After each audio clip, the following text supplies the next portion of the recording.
ఈరోజు సభాధ్యక్షత వహిస్తున్న మహేష్కి, అలాగే పుస్తకాన్ని ఆవిష్కరించడానికి వచ్చిన హరగోపాల్ సార్కి, పుస్తకం మీద మాట్లాడడానికి వచ్చిన వక్తలైన శ్రీరామ్ పుప్పాల సార్ గారికి, అలాగే ప్రియాంక గారికి, చరణ్కి మరొక పుస్తకంతో సాహితీ ప్రపంచానికి ఇంకొక పుస్తకాన్ని అందజేస్తున్న చరణ్కి, పుస్తకం మీద వాళ్ళ స్పందనను తెలియజేయడానికి వచ్చిన విద్యార్థులకి, ఇక్కడికి వచ్చిన సాహితీ మిత్రులకి, ఈ సందర్భాన్ని మనకు కల్పించిన చరణ్కి అందరికీ కూడా నమస్కారం. ముందుగా నా గురించి ఒక క్లారిఫికేషన్ ఇవ్వాలి. ఏంటంటే నా పేరు లావణ్య. ఈరోజు ఈ సభ మీద వక్తగా మాట్లాడే సమర్థత నాకుంది అని నేను అనుకోవట్లేదు. అయినా కూడా నాకున్న పరిమిత రాజకీయ సాహిత్య అవగాహన నుండి కొన్ని మాటలు మాట్లాడాలనుకుంటున్నా.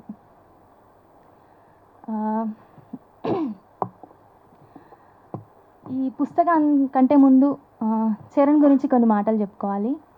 కొన్ని సంవత్సరాల క్రితం వరకు నాకు రాజకీయ అంశాలపై కానీ సాహిత్య విషయాలపై కానీ పెద్దగా అవగాహన లేదు.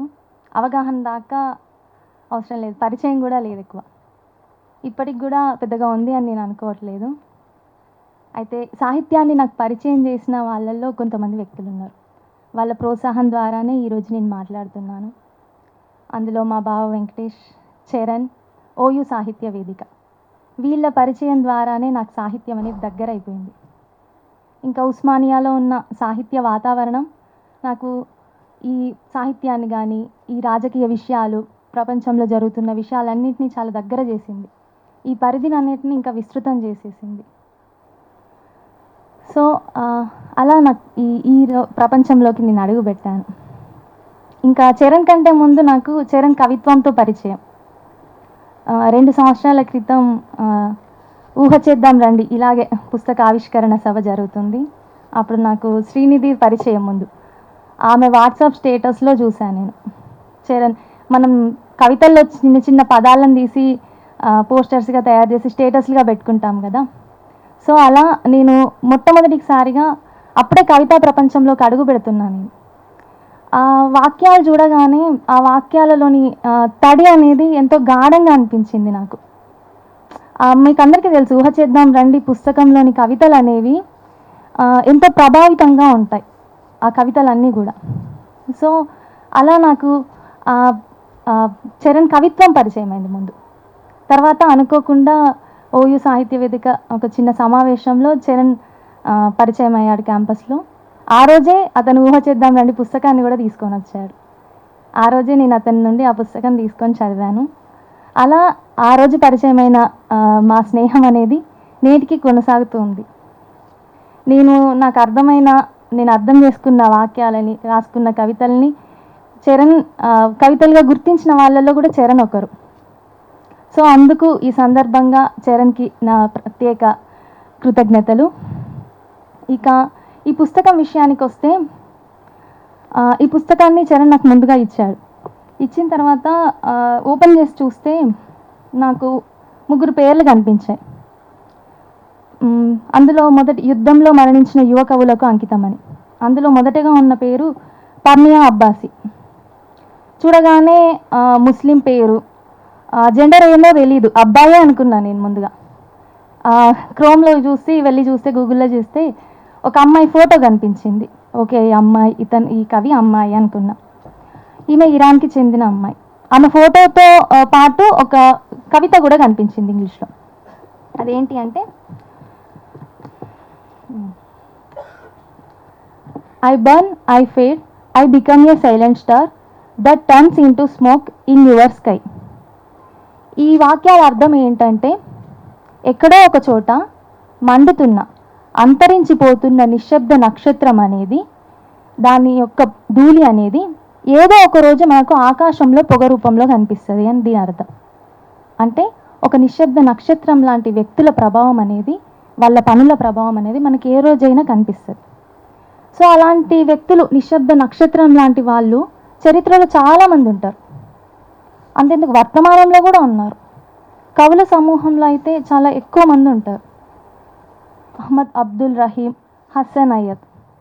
వీళ్ళందరూ కూడా దాదాపు 25 ఏళ్ల లోపు వాళ్ళే. హసన్ అయ్యద్ అయితే 14 ఏళ్ల బాలుడు. వీళ్ళందరూ ఇజ్రాయిల్ యొక్క బాంబు దాడిలో మరణించారు. ఈ ముగ్గురికి కూడా చరణ్ తన సాక్ష్యం అనే పుస్తకాన్ని అంకితం ఇచ్చాడు. సో ఈ ముగ్గురు కూడా ఆ నిశ్శబ్ద నక్షత్రం లాంటి వాళ్ళే. ఈ పుస్తకం అంతా కూడా ఈ నిశ్శబ్ద నక్షత్రానికి సంబంధించిన వాక్యాలు అనేవి మనకు కనిపిస్తూనే ఉంటాయి. ఈ ప్రపంచంలో అనేక సంఘటనలు జరుగుతుంటాయి, ప్రతి చోట ఎక్కడో ఒక చోట. వాటన్నింటినీ మనం చూడకపోవచ్చు, వాటన్నిటి గురించి మనం తెలుసుకోకపోవచ్చు. కానీ వాటన్నిటిని కూడా మనకు చేర్చడానికి కొన్ని మాధ్యమాలు ఉంటాయి. అవి ఫోటోలు కావచ్చు, వీడియోలు కావచ్చు, ఏమైనా. ఒక విషాదాన్ని మనం ఒక ఫోటోలో, ఒక వీడియోలో చూస్తే అక్కడి వరకే కనిపిస్తుంది. ఒక వ్యక్తి చనిపోయిండు, ఒక దగ్గర ఇలాంటి సంఘటనలు ఏమైనా హృదయాన్ని కదిలించి వేసే సంఘటనలు జరిగాయి అనుకోండి, ఆ చిత్రం వరకే కనిపిస్తాయి. కానీ ఆ చిత్రం వెనుక ఉన్న ఉద్వేగాలు, భావాలు అనేటివి మనకు తెలీదు అంతగా. వాటన్నిటిని మనకు చూపించేది కవిత్వమే. ఆ వ్యక్తి ఒకవేళ చనిపోయాడు, మరణించాడనంటే ఆ వ్యక్తి కలలేంటి, బాధ్యతలేంటి, వాళ్ళ వెనుకున్న కుటుంబం కానీ, వాళ్ళ వెనుకున్న అవన్నీ అక్కడి దాకా రావాల్సిన సంఘటనలు కానీ, అవన్నీ కూడా మనకి కవిత్వం ఒక్కటే చూపిస్తుంది. సో కాబట్టి ఈ ప్రపంచంలో జరుగుతున్న విషాదాన్ని అంతా కూడా చరణ్ కవిత్వం ద్వారా మన ముందు పెట్టి వదిలేయలేదు. దానికి స్పందించమనో దుఃఖించమనో మనకే వదిలేశాడు. ఈ పుస్తకాన్ని నేను ముందే చదివాను. చదివినప్పుడు నాకు కొన్ని వాక్యాలు, కొన్ని పదాలు అనేవి చాలా గుర్తుండిపోయాయి. కొన్ని రోజులు అవి వెంటాడాయి కూడా. అవేంటంటే యుద్ధం, కన్నీళ్ళు, ఎదురుచూపులు, సాక్ష్యం. ఈ 4 వాక్యాలు అనేవి పుస్తకం నిండా మనకు కనిపిస్తాయి. ఈ 4 వాక్యాలతోనే ఈ పుస్తకం అంతా ఉందేమో అనిపించింది నాకు. ఈ ప్రపంచంలో అనేక అమానవీయ సంఘటనలు జరుగుతూ ఉంటాయి, అనేక నేరాలు జరుగుతుంటాయి, తప్పులు జరుగుతుంటాయి. వాటన్నింటినీ అందరూ చూడకపోవచ్చు, ప్రత్యక్షంగా చూడకపోవచ్చు. చూడకపోయినా కొంతమందికి తెలిసి ఉండొచ్చు ఏం జరుగుతుందని. అందులో నేను ఉంటా, మీరు ఉంటారు, మనందరం ఉంటాం. కానీ ఆ సంఘటనల మీద స్పందించే వాళ్ళు, ఇది తప్పు అని చెప్పేవాళ్ళు చాలా కొంతమంది ఉంటారు. అది ఎవరి కారణాలు వాళ్ళకు ఉండొచ్చు, నిర్లక్ష్యం కావచ్చు, భయం కావచ్చు. కానీ వాటన్నిటిని దాటుకొని ముందుకు వచ్చే వాళ్ళని, తప్పు అని చెప్పే వాళ్ళని సాక్షులు అంటారు. అలాంటి కవియే చరణ్. అలా ప్రపంచంలో జరుగుతున్న నేరాలని, తప్పులను అన్నింటినీ కూడా మన ముందుకు తీసుకొచ్చిందే ఈ సాక్ష్యం అనే పుస్తకం. ఇలా ప్రపంచంలో జరుగుతున్న అవి అనేక యుద్ధాలు కావచ్చు, వాటన్నింటిలో ప్రపంచం నుండి మారుమూల పల్లెలు, ఆదివాసీ పల్లెల్లో జరుగుతున్న మానవ హననాన్ని పుస్తకం ద్వారా మన ముందు పెట్టాడు. అవి ఎలాంటివి అంటే, ఒక దగ్గర అన్నాడు, భూమిపై మానవ హననం జరుగుతుందని పసిపాపల కనుల నుండి రాలుతున్న కన్నీటి దారలే సాక్ష్యం, రక్తపు మడుగులో నిండిన అన్నం మెతుకులే సాక్ష్యం, మనిషి మీద మనిషికి బూడిదవ్వని ప్రేమలే సాక్ష్యం అని చెప్పాడు. ఈ సాక్ష్యంలో తప్పిపోయిన ప్రేమలున్నాయి, వేలల్లో చనిపోయిన మనుషులు ఉన్నారు, లక్షల్లో వాళ్ళ కోసం పడిన దుఃఖాలు ఉన్నాయి, కన్నీరు నిండిన మనుషులు ఉన్నారు. ఒక దగ్గర అయితే సమాధులుగా మారిన మనుషులు, సమాధులుగా, కొన్ని చోట్లయితే సమాధులు కూడా మిగిలని శవాలు. ఆ శవాలు చూసిన చివరి ఎదురు చూపులకు కూడా ఈ పుస్తకంలో సాక్ష్యం ఉంది. ఈ సాక్ష్యాన్ని తను 4 గోడల మధ్య చెప్పట్లేదు, ప్రజల ముందుకొచ్చి చెప్తున్నాడు, ప్రజా కోర్టులో నిలబడి చెప్తున్నాడు. ఒక దగ్గర అన్నాడు, శవాలను బోనులో నిలబెట్టండి, సామూహిక కౌగిలితో జనహృదయాలు తీర్పు చెప్తాయి అని చెప్పాడు. ఎంత భావోద్వేగంగా చెప్పాడు ఇవన్నీ. హత్య చేయబడే వాళ్ళ గురించి చెప్పాడు, హత్యలు ఎవరు చేస్తున్నారో అనే విషయాన్ని కూడా మనకు చూపించాడు ఈ సాక్ష్యంలో. ఇంకొక దగ్గర, కనుల మీద కలల మీద కంచెలు అల్లినవారు నాకు తెలుసు, పిల్లల మీద అమ్మల మీద ఉలితో చెక్కి చంపిన ఆ చేతులెవరో తెలుసు అంటున్నాడు. ఎవరు చదవడానికి చూడడానికి కూడా దగ్గర రాని ఈ సందర్భంలో బిగ్గరగా అరిచి చెప్తున్నాడు. ఇదంతా చదివాకైనా కూడా ఈ నేరాలకి కారణం ఎవరో, దోషులు ఎవరో మనం గుర్తిస్తామని, ఎంత విధ్వంసానికి మనం సాక్షులుగా ఉంటామో గుర్తిస్తామని ఈ సాక్ష్యాన్ని మన ముందు పెడుతున్నాడు. ఇంకా పుస్తకంలో చరణ్ చెప్పాడు, ఎదురుచూపుల గురించి రాశాను అని. సాధారణంగా ఒక కవిగా ఎదురుచూపుల గురించి రాయడం అనేది అంత సులభమైన విషయం కాదు. దానికి చాలా ధైర్యం కావాలి. మనకు తెలుసు, మనం ఉన్న ప్రాంతం అనేది ఈ ప్రాంతానికి చాలా విషాద గతం ఉన్నది. ఈ నేల అనేది ఎన్నో పోరాటాలను చూసింది. ప్రజా ఉద్యమాలు ఇక్కడ నుండి వచ్చినాయి. ఉద్యమాలంటే కేవలం కొంతమంది కాదు, ప్రజలందరూ కలిసి చేస్తేనే పోరాటాలు అవన్నీ విజయం పొందాయి. సో ఆ పోరాటాల్లో ఎంతో కొంతమంది వ్యక్తులు ముందుకొచ్చి ఉంటారు. కానీ ఆ వ్యక్తుల వెనుక ఆ కుటుంబాలు ఉంటాయి, కొంతమంది వ్యక్తులు ఉంటారు, వాళ్ళ ఆత్మీయులు. వాళ్ళు చూసే చూపులు, ఎదురు చూపులు, ఒక వ్యక్తి బయటికి వెళ్ళాడంటే మళ్ళీ వస్తాడో రాడో అని తల్లులు కానీ, వాళ్ళ భార్యలు, వాళ్ళ తండ్రులు, తమ్ముళ్ళు అందరూ ఎదురు చూస్తూ ఉంటారు. ఆ ఎదురు చూపుల మీద ఎన్నో పాటలు కూడా వచ్చాయి ఈ నేల మీద. అంతెందుకు ఇప్పటికి కూడా ఎన్నో సంఘటనల్ని మనం చూస్తున్నాం పత్రికల్లో. మొన్న ఒక అమ్మాయి, చిన్న అమ్మాయి వాళ్ళ బంధువు కోసం బహిరంగ లేఖ రాసింది. ఇంకా స్నేహలత మేడం రీసెంట్గానే వాళ్ళ తల్లిదండ్రుల గురించి చిన్నప్పుడే వాళ్ళ నుండి దూరమైన సందర్భాన్ని గుర్తు చేస్తూ ఒక లేఖ రాశారు. అందులో ఒక అమ్మాయిగా వాళ్ళ తల్లిదండ్రులకు దూరం అవ్వడం, చిన్నప్పుడే తల్లి చివరి చూపును కూడా చూసుకోకపోవడం, తన తండ్రి ఇంకా ఉన్నాడో లేదో అని కూడా అందులో రాసింది. సో ఇంకా లక్షల్లో అలాంటి వాళ్ళు ఉన్నారు ఈ నేల మీద, మన ప్రాంతమే కాదు, ప్రపంచం అంతా. సో ఇలాంటి ప్రాంతం నుంచి, ఈ నేల నుండి వచ్చాడు కాబట్టే చరణ్ ఎదురు చూపులను అంత ఈజీగా రాశాడేమో అనిపించింది. ఇంకా మనం అనుకుంటాం యుద్ధం అనేది ఒక ప్రాంతంలోనే జరుగుతుందని, కానీ యుద్ధం అనేది ఆ యుద్ధ క్షేత్రంలోనే కాదు, ఆ యుద్ధం కోసం వెళ్ళిన వాళ్ళ ఆత్మీయుల కళ్ళల్లో కూడా జరుగుతుంది. కానీ దాన్ని మనం ఎదురు చూపులు అంటాం. యుద్ధంతో సమానంగా ఉండే సంఘర్షణ కూడా ఈ కళ్ళల్లో జరుగుద్ది. యుద్ధంలో రక్తం వారుతుంది, కానీ ఇక్కడ కన్నీళ్ళు వారుతాయి అంతే. సో ఇలా ఎదురు చూసే వాళ్ళు లక్షల్లో ఉన్నారు. అలాంటి వాళ్ళ కన్నుల్లోకి ఎవరు చూడగలరు? ఒక్క కవి తప్ప. ఎవరు రాయగలరు వాళ్ళ బాధల్ని? చరణ్ రాశాడు. వాళ్ళ కళ్ళుల్లో జరుగుతున్న యుద్ధాన్ని మన ముందుకు చూపెట్టాడు. ఇంకా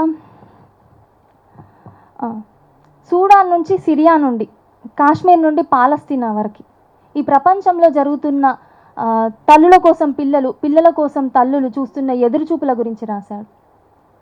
వాళ్ళ ఆత్మీయుల కోసం, ప్రేమించిన వారి కోసం, వాళ్ళ కుటుంబ సభ్యులు, వాళ్ళ దగ్గరి మనుషులు చూసే ఎదురుచూపులను ఈ పుస్తకం ద్వారా మనకు చూపించాడు.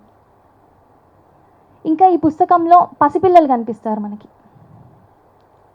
పుస్తకం నిండా అక్కడక్కడ కనిపిస్తారు. వాళ్ళు ఎలా ఉంటారంటే ఎవరు కూడా నవ్వుతూ ఉండరు, నవ్వు ముఖాలు ఉండవు. మనకు పిల్లలు అనగానే బోసి నవ్వులు గుర్తొస్తాయి, కానీ ఈ పుస్తకంలో మనకు అలా కనిపించవు. వాళ్ళందరూ రక్తపు మడుగుల్లో ఉంటారు, మొహానికి అంతా ఏడుపును పూసుకొని ఉంటారు. ఎవరి మొహాల్లో నవ్వులు ఉండవు. వాళ్ళ తల్లులకు దూరమైన దుఃఖం కానీ అందులో కనిపిస్తుంది మనకి. కొంతమంది పిల్లలకైతే ప్రాణాలు ఉండవు, శరీర అవయవాలు ఉండవు అసలు. ఇంకా కొంతమంది పిల్లలకైతే ఎక్కువ మందికి శరీరాలే ఉండవు. ఇవన్నీ కవితాత్మకంగా రాసుకున్న వాక్యాలు కావు, ఇవి చాలా భయంకరమైన వాస్తవాలు. ఇవి ఎలాంటి వాస్తవాలంటే, పిల్లల శవాల కోసం పరుగాడిన గుండె చప్పుడంత వాస్తవం, తల్లుల గర్భాలపై తూటాలు పేల్చినంత వాస్తవం, యుద్ధంలో పసిపిల్లాడి తొలదొరకనంత వాస్తవం అని రాసుకొచ్చాడు చరణ్. ఇదంతా జరుగుతుంది మనకు సంబంధం లేని వేరే భూమి మీద కాదు, వేరే ప్రపంచంలో కాదు, ఏదో విశ్వంలో, వేరే గెలాక్సీలో, సౌర కుటుంబంలో కాదు, మనమున్న భూమి మీదనే, మనమున్న ఈ నేలపైనే. అక్కడ చనిపోయే వాళ్ళంతా కూడా మనలాగే మనుషులే. వేలల్లో మంది చనిపోతున్నారు, లక్షల్లో మంది చనిపోతున్నారు. ఇంకా విషాదం ఏంటంటే వాళ్ళ హత్యలకు కారణమయ్యే వాళ్ళు కూడా ఈ నేల మీదనే ఉన్నారు, మనతో పాటే బతుకుతున్నారు. ఇది ఊహించడానికి చాలా భయంకరమైన వాస్తవం. కానీ చరణ్ వాళ్ళ మధ్య కవిత్వంతో జీవిస్తున్నాడు, వాళ్ళ దుఃఖాన్ని రికార్డు చేస్తున్నాడు. ఇంకా చెప్తున్నాడు, ఈ భూమి మీద ఈ యుద్ధాలన్నీ కూడా వేర్వేరు కారణాలతో జరగచ్చు, కానీ ఒక దగ్గర రాసుకొచ్చాడు, అనేక యుద్ధాల మధ్య నిలబడి వేరువేరు కవితలు రాస్తున్నాను అన్నాడు. అంతేకాకుండా తన లోపల జరుగుతున్న యుద్ధాన్ని తొంగి చూస్తున్నా అని చెప్పాడు.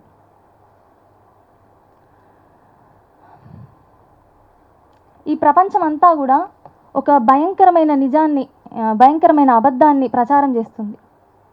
అనేక దేశాల అధ్యక్షులు కానీ గ్రూపులు వర్గాలు అనే తేడా ఏం లేకుండా వాళ్ళంతా కూడా ఒక అసత్యాన్ని మనకు ప్రచారం చేస్తున్నారు. అదేంటంటే ఇది యుద్ధాల యుగం కాదు, ప్రపంచ శాంతి మనందరి లక్ష్యం అని చెప్తున్నారు. ఇది మంచి విలువనే, ఆదర్శ విలువనే. కానీ ప్రపంచ దేశాలకు ఇంత స్పష్టత ఉన్నప్పుడు మరి బాంబులు ఎందుకు పడుతున్నాయి? అమెరికా అధ్యక్షుడు ట్రంప్ అంటాడు, ఇప్పుడు మనం రీసెంట్గా చూసాం, భారత్ పాక్ మధ్య యుద్ధం వస్తే యుద్ధం వద్దు, శాంతిగా ఉండండి అని చెప్తాడు.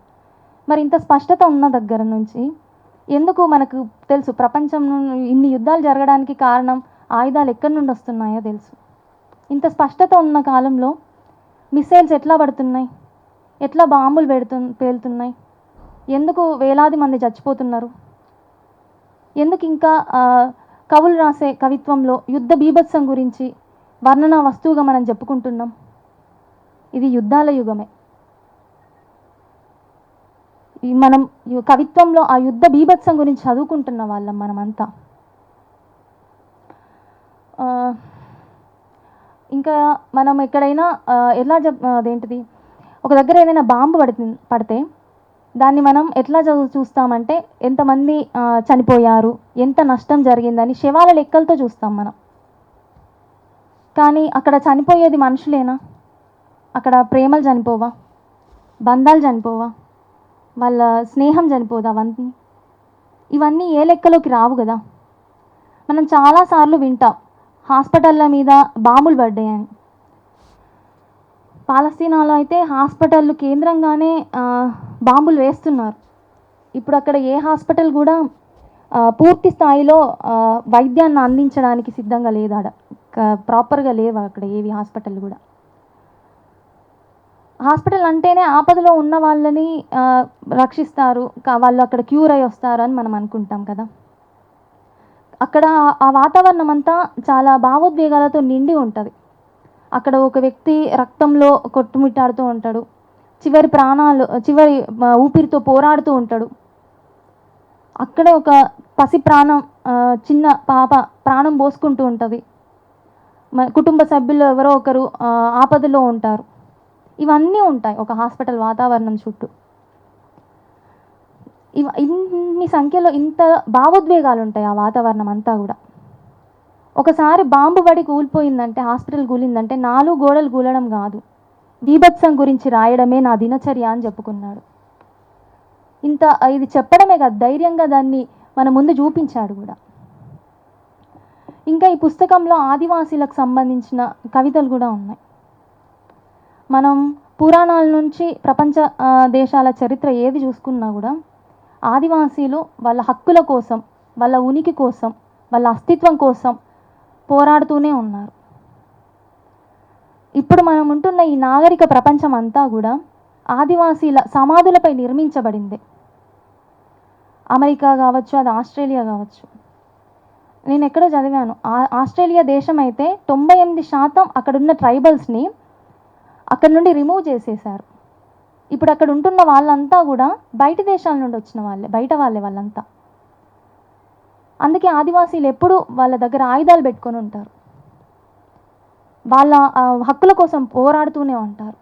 ఆ పోరాటాల నుండే మనకి ఒక కొమరం భీం కావచ్చు, రామ్జీ గోండ్ కావచ్చు, అల్లూరి సీతారామరాజు కావచ్చు వచ్చారు.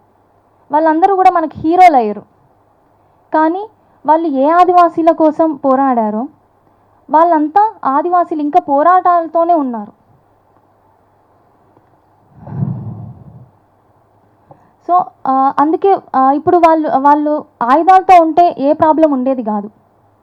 కానీ వాళ్ళు ఉంటున్న నేల కింద అపారమైన ఖనిజ సంపద ఉంది. ఆ సంపదని గడ్డపారలతో తవ్వట్లేదు, తుపాకులతో తవ్వుతున్నారు. అడ్డు వచ్చిన చెట్టును, పుట్టను, మట్టిని, మనిషిని దేన్ని లెక్క చేయకుండా చదును చేస్తామంటున్నారు.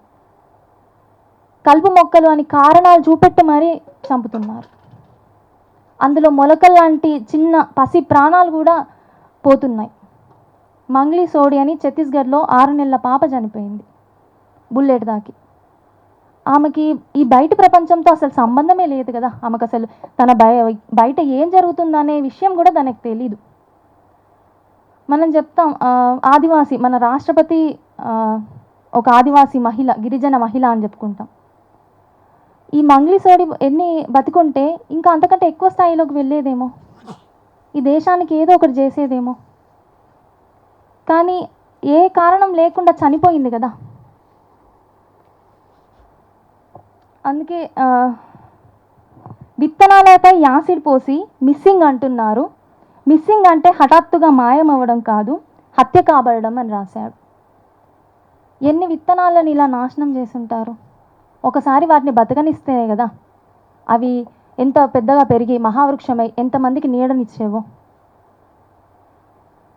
ఇంకా మనం ప్రజాస్వామ్య భావ ప్రకటన స్వేచ్ఛ, ఈ హక్కుకి జరిగిన అన్యాయం ఎవరికి జరగలేదు, ఏ హక్కుకి జరగలేదు. దీన్ని అన్యాయం అనే కంటే హత్య అంటే బాగుంటుందేమో. చరణ్ ఈ భావ ప్రకటన స్వేచ్ఛకు జరిగిన హత్యను కూడా ఈ పుస్తకంలో సాక్ష్యంగా చూపించాడు. ఇంకా ఈ దేశంలో పాలకులు ప్రజలు ఆలోచించడాన్ని అత్యంత ప్రమాదకరమైన విషయంగా చూస్తారు. మెదళ్ళని మిస్సైల్స్గా చూస్తారు. మనం చూసాం రీసెంట్గానే సాయిబాబాని. 90% వికలాంగుడిగా ఉన్న ఒక వ్యక్తిని ఆలోచించే నీ మెదడు ప్రమాదం అని చెప్పి జైల్లో బంధించారు.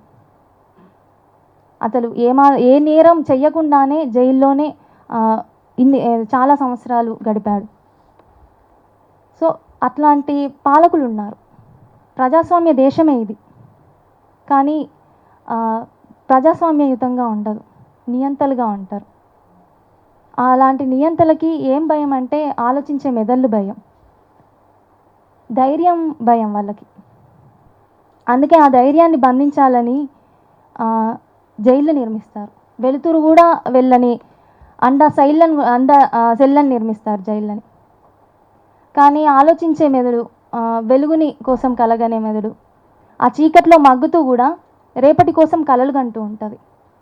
అందుకే సాయిబాబా గురించి ఈ పుస్తకంలో రాశాడు. ఫాసిజానికి నీ మెదడు ప్రమాదం, స్వస్తిక్ సింబల్లోని కట్టెలను విరిచేసి ఆదివాసీ పొయ్యిలో పడుతుందని. ఇక్కడ మెదళ్ళే కాదు, నవ్వులు కూడా ప్రమాదం. అందుకే అరుంధతిని నవ్వమని చెప్తున్నాడు. నీ నవ్వు ధిక్కారం, నీ నవ్వు వాగ్దానం, నీ నవ్వు విప్లవాత్మకం అని చెప్పాడు. అంటే నవ్వులు అనేవి పాలకులను భయపెట్టేవిగా ఉంటాయి, వాళ్ళని ఎదిరించేవిగా ఉంటాయి, ప్రజలకి స్వేచ్ఛను అందించేవిగా ఉంటాయి, మార్పును కోరుకునేవిగా ఉంటాయి. అలాంటి నవ్వులు ఏ నిషేధానికి గురి కావద్దు అని చెప్తున్నాడు. ఎప్పటి వరకు నవ్వమంటున్నాడు అంటే స్తూపాలకు రంగులు వేసే కాలం వచ్చేంత వరకు నవ్వుతూనే ఉండు అన్నాడు. అంటే ప్రజాపాలన వచ్చేదాకా నవ్వమన్నాడు. మరి తర్వాత నవ్వులు ఉండవా అంటే ఉంటాయి, కానీ నవ్వుల మీద నిషేధాలు ఉండవు. ఆ నవ్వుల్లో తల్లులను చూసుకున్నాడు, పిల్లలను చూసుకున్నాడు, నియంతల యొక్క అంతాన్ని చూశాడు. ఆ నవ్వులలో రోజా పూలు అమరుల మీదికి జలపాతంలా జారిపడాలి అంటున్నాడు. ఇంకా ఈ పుస్తకం అంతా కూడా ఈ విషయాలను చరణ్ చర్చించాడు. ఇంకా చాలానే ఉన్నాయి. సాధారణంగా తెలుగులో ఒక వాక్యం ఉంటుంది, రవి కాంచని చోట కవి కాంచుతాడు అని. అంటే సూర్యుడు వెలుతురు కూడా వెళ్ళలేని చోటుకి కవి వెళ్ళి ఆ చీకట్లలోని విషయాన్ని మనకు చెప్తాడు. చెప్పడం కాదు, అది అందరికీ తెలిసేలా చేస్తాడు. ఆ చీకట్లలో జరుగుతున్న విషాదాన్ని, దుఃఖాన్ని అంతా కూడా రాస్తాడు, అందరికీ తెలియజేస్తాడు. చరణ్ కవిగా తన బాధ్యతను నిర్వర్తించాడు. యుద్ధాల మధ్య నిల్చొని మానవీయ దృక్పథంతో మనుషుల దుఃఖాన్ని రికార్డు చేస్తున్నాడు. తప్పిపోయిన మనుషుల కోసం తన అక్షరాలతో ఎదురుచూపులు వాక్యాలు రాస్తున్నాడు. చనిపోయిన వ్యక్తుల కోసం పదాల నివాళి పాడుతున్నాడు. సాధారణంగా ఏదైనా విషాదం వస్తే మన కళ్ళకి కన్నీళ్ళు వస్తాయి. కానీ ఈ పుస్తకం చదివినప్పుడు వచ్చిన కన్నీళ్ళు మాత్రం ప్రపంచాన్ని ఇంకా చాలా స్పష్టంగా చూపించాయి. ఇంకా అంతకంటే జరుగుతున్న దీనికి బాధ్యులు ఎవరో, కారణం ఎవరో అనే విషయాల్ని ఈ పుస్తకం ద్వారా చరణ్ మనకి నిరూపించాడు.